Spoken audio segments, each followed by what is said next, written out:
Hello, welcome back to another episode of BSDF1 Talking Points. On this one, we're going to be discussing the best thing Formula One has ever given the world, the sound of screaming engines. We're going to go with, Ryan, what do you feel, what's your opinion, what's the best engine in Formula One, sound-wise, like power-wise, all this sort of stuff? What's your favourite? I've got to say, it's got to be the V10. That screaming around the tracks was just unbelievable, and it honestly is a sound that you can't hear anywhere else.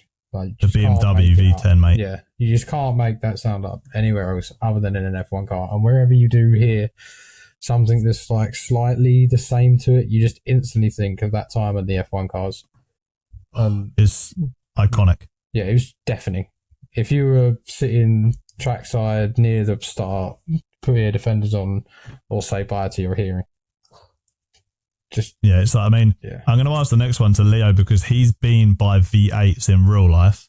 So, Leo, what's it to be like, one, next to one of them screaming V8s, and is it your favourite engine? So much better. Like, they're so much better than these hybrid engines. I wouldn't say they're my favourite. I would definitely go to V10s, like Ryan, because just hearing them scream, like, watching it or listening to it go around Monza, for example, you hear it scream around Monza going down the straight and everything like that. It's so good. The V8s live were a lot more deeper, probably best way of explaining it. So I've got like I love the V8s. I love the V8s, but no, V10s 100%.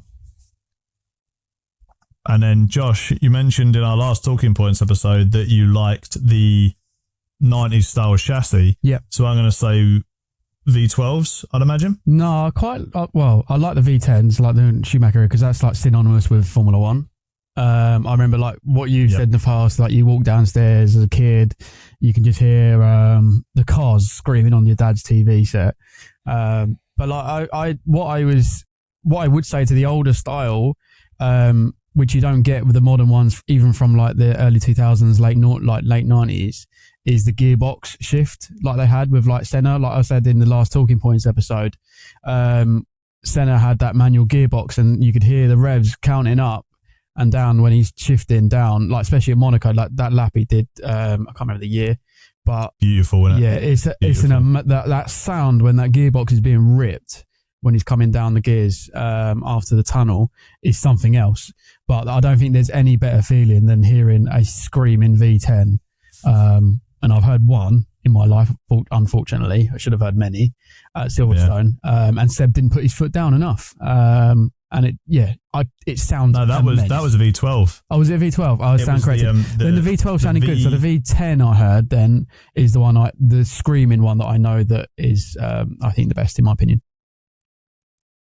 Yeah, that V10 when I remember me, JC and Ryan were walking along Maggots and Beckett's, and then you hear it come out the pits on the Hamilton Straight, and you're like, oh, there's a V10 on the track. You know there is. And that thing just cruised, but it was a BAR, so it wasn't even like... Oh, yeah, it's BAR, sorry, right? I remember that now. I remember now. And, oh my God, when it came past, we all just stood there like, holy shit, that's awesome. What the hell? And then, lo and behold, we won the race. So we went to watch practice, and we sat there and we couldn't even, you saw the car before you heard it, which is usually quite a cool thing. But then when it drove past you, it was very mechanical, the V6 turbo hybrid. But yeah, that V10, you heard it coming. Then when it went past you, oh my goodness. It gives you goosebumps, that sound. But I think that's because getting them now. Yeah, I think that's because the nostalgia hits really big, doesn't it? And that's sort of saying, for our kind of era of fan, you hear that on TV. Everyone knows that. If you're like sort of early 20s, mid 20s, early 30s, all that kind of stuff, you remember that era because of the sound. It's very emotional sound because obviously it was what you heard on the TV when your dad was watching it. Well, it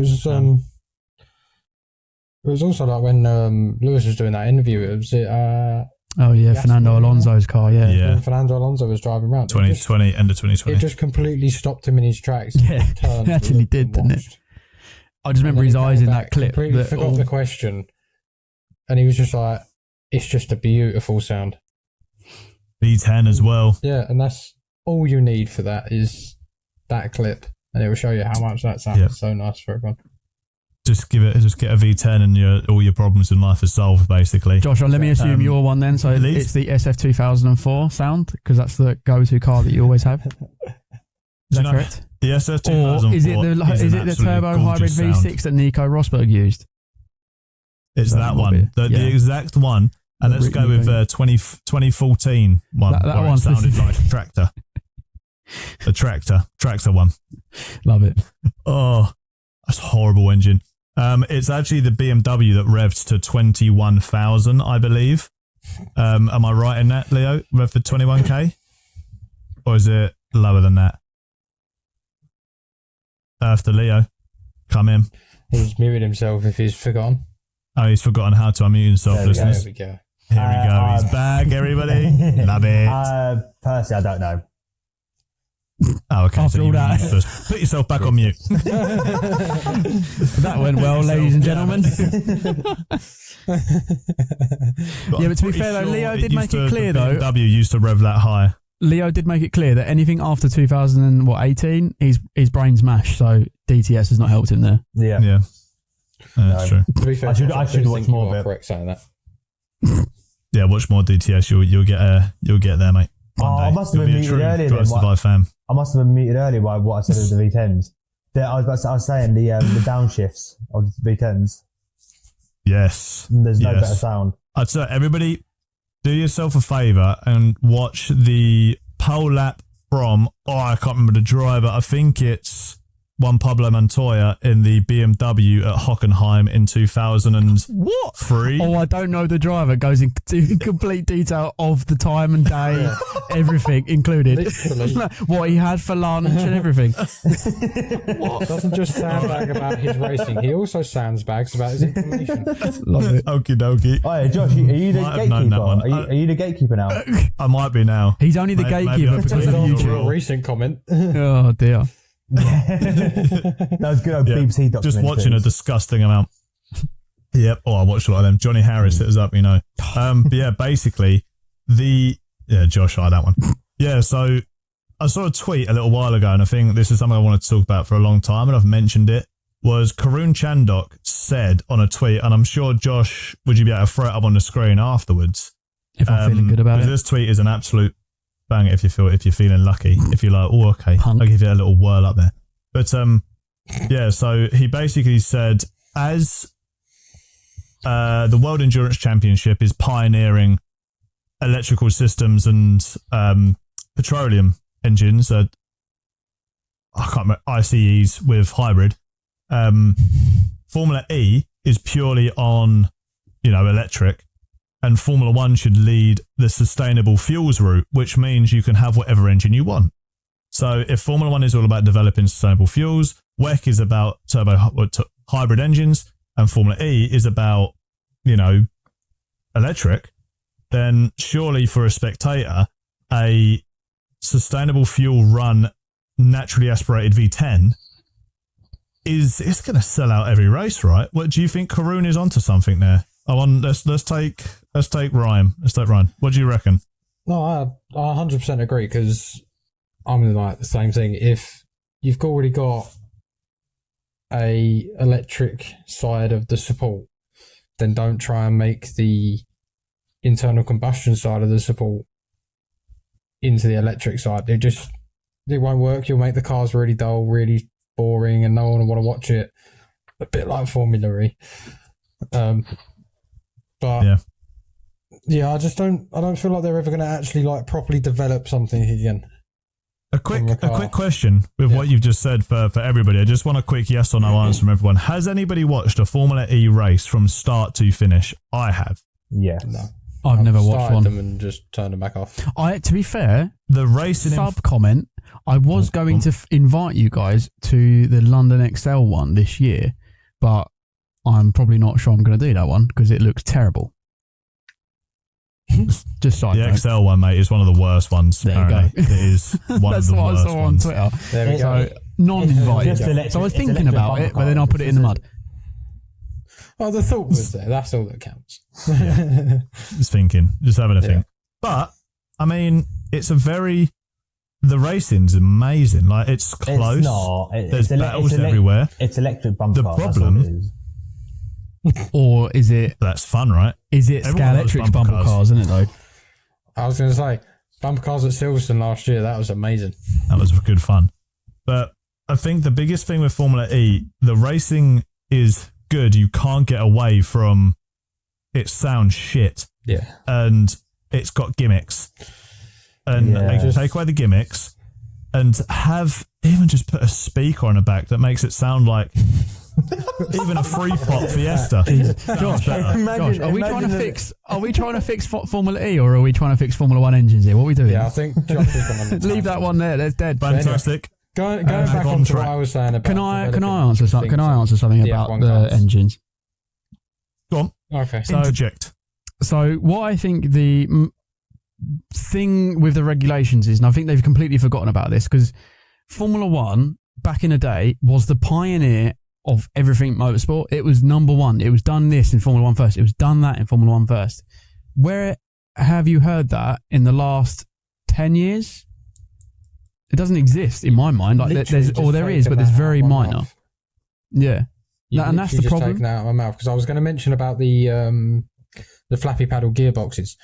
Formula 1 started obviously as stick shift and all that, and they've gone into flappy paddle gear shift. Now, they probably haven't like brought it into everyday cars, but they've definitely pushed it forward. And now obviously in pretty much every car that is an automatic has a flappy paddle gearbox. I was going to say, yeah, the automatic is definitely from Formula 1. I'd say the other thing as well is regenerative braking. Regenerative energy. A lot of the new Fords. I test drove a Ford. What's it called? A Puma, I think. Yeah. When you put your foot on the brake, it charges a hybrid battery. Yeah. Kinetic energy. Well, that's Kurtz, right? Surely. Like, it is. Yeah. That's what that is. My car has the same thing. It's also the same. It's also the same as, I feel like Formula 1 and the FIA are also saying no to a lot of ideas, i.e. like DAS systems. That came in, they instantly said no to it. Yeah. Just other bits on the other side to that, though, Ryan. Off the spot now, but on the other side to the DAS one, can you imagine how that would be in a road car? Can you imagine? I'm not saying that Ryan's on the motorway, like, hang on, I need to get a good update. I'm going to warm my tyres up before I send it on this mother. I'm going to fucking change my angle. The wheels go inwards on his Fiesta, and it absolutely razzes it. I'm not saying like that, but I'm just saying, i.e. like the development of a Formula 1 car. But I think to the other point to that, though, team bring a single actual idea into the car and it be allowed by the FIA for a long time. But I think the issue with... just quickly, I'm gonna come back in here. Josh, give me two seconds, Ted. 2 seconds. 2 seconds. Ted. So going back on to our engine topic, which is what we're talking points about. Yep. I want Leo to put a point in about Karun's tweet. Where do you think Formula 1 should focus into sustainable fuels and maybe bring back a naturally aspirated thing for the sport and entertainment value? Leo, what do you think? If e-fuels can be bought in sustainably, then I don't see why not, because they say it was Germany or somewhere that, they didn't want electric cars or whatever that is. So if they can bring it in sustainably, yes, because I do like the ideas of V6s being sustainably friendly, as much as I love the V10s, V8s, V12s or whatever. So if they can bring it in sustainably, yes. If it does more harm than good, then not really, no. How do you reckon it could do more harm? That's on the fence from Leo, everybody. That is on the fence, isn't it? I love it, but I also don't love it at the same time. Yeah, I'm trying to both. Leo has come across like a complete and utter Tory here, by the way. He's like skirted around the question with another question. I really want this to happen, but at the same time, we're just going to diverge and go into this anyway. No, I just say bring back the V12s. Go on, mate. Just bring back the V12s. There you go. It's like, fuck it. V12, rocket fuel, a lot. Let's have it. You're not making it better. You're not going forward. You're going to go backwards. And you've completely avoided the question of, do you want sustainable fuels in the F1 cars? No. Sustainable fuels, though. Ask any proper F1 fan, and they would say no. They don't care about the V6 hybrids. They'll just V12s, whatever. Just, I don't know, just kill the environment. Why not? You just any proper Formula One fans. There goes Leo once again. Okay, just for the benefit of not getting cancelled about the environment, we do actually care. So just stop oil, please don't get it. It's not us. We're not inventing all of this. I do care. I do want to go to work tomorrow. Please don't block the M25. Love it. Nice. All seriousness, no, the V6s are going in the right way, but when it comes to like sound entertainment, it's not the best thing, is it? And they do sound better than they did when they were first introduced. I think we can all agree on that. 100%. Well, but I've got a quick take for everyone. Even Drive to Survive. Give me this take in 1 minute. Done. Even Drive to Survive, the publishing video that they did to advertise Formula One, which has worked successfully, they use older style engine sounds to publish their footage. Yeah. And you know when that's bad because they're getting onto the nostalgia trip of previous sounds, not the current sound. So what does that tell you? The FIA, Formula One? Go back to the... And even Sky, to jump on that one, Josh, Sky Sports on their This Is F1 video.